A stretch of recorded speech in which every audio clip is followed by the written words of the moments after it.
کل جماعتی حریت کانفرنس نے مقبوضہ جموں کشمیر میں کشمیریوں کے خلاف بھارت کی انتقامی اور نفرت انگیز پالیسیوں پر شدید تنقید کی ہے۔ حریت کانفرنس نے سری نگر میں جاری اپنے ایک بیان میں کہا ہے کہ پڑھے لکھے کشمیری نوجوان اور کارکن مودی حکومت کا خاص نشانہ ہیں کیونکہ وہ ہندوتوا کے مذموم نظریے کی حمایت نہیں کر سکتے۔ حریت کانفرنس نے پڑھے لکھے نوجوانوں، فری لانس صحافیوں اور ان کے اہل خانہ کے خلاف بھارتی اسٹیبلشمنٹ کی طرف سے کالے قانون پبلک سیفٹی ایکٹ کے استعمال کی مذمت کی۔ حریت کانفرنس نے مقبوضہ جموں کشمیر میں بھارت کے نو آبادیاتی منصوبوں پر اسے خبردار کیا اور عالمی برادری پر زور دیا ہے کہ وہ دہشت زدہ مظلوم کشمیری عوام کی کھل کر حمایت کرے۔ مقبوضہ جموں کشمیر میں ڈپارٹمنٹل سٹورز پر شراب کی کھلے عام فروخت کی اجازت دینے کے بھارتی حکام کے فیصلے کے خلاف شدید مذمت کا سلسلہ جاری ہے۔ پیپلز ڈیموکریٹک پارٹی نے حکم نامے کے خلاف سری نگر میں پارٹی دفتر کے باہر اور ضلع جموں میں احتجاج کیا۔ پی ڈی پی رہنماؤں اور کارکنوں نے شراب کی فروخت کے اجازت نامے کو واپس لینے کا مطالبہ کرتے ہوئے حکومت کے خلاف نعرے لگائے۔ احتجاج کے دوران کئی کارکنوں کو گرفتار کیا گیا۔ جموں ہی میں بھارتی کمپنی ریلائنس کا ایک اور اسٹور کھولنے کے خلاف احتجاجی مظاہرہ کیا گیا۔ جموں کی طوی پل پر احتجاجی مظاہرے کا اہتمام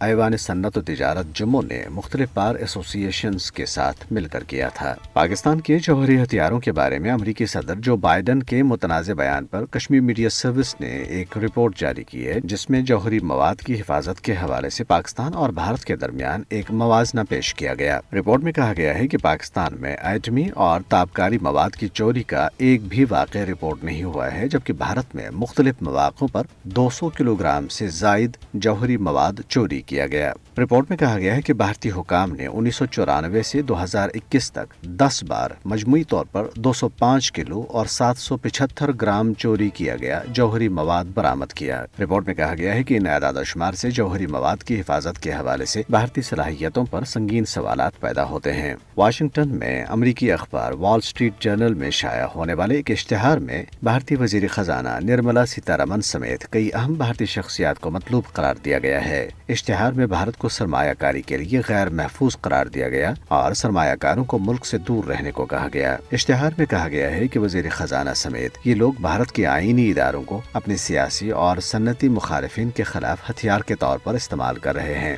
اشتہار میں امریکی حکومت سے مطالبہ کیا گیا ہے کہ وہ گلوبل میگنیٹس کی ہیومن رائٹس اکاؤنٹیبلٹی ایکٹ کے تحت ان بھارتی اہلکاروں پر اقتصادی اور ویزا پابندیاں عائد کرے۔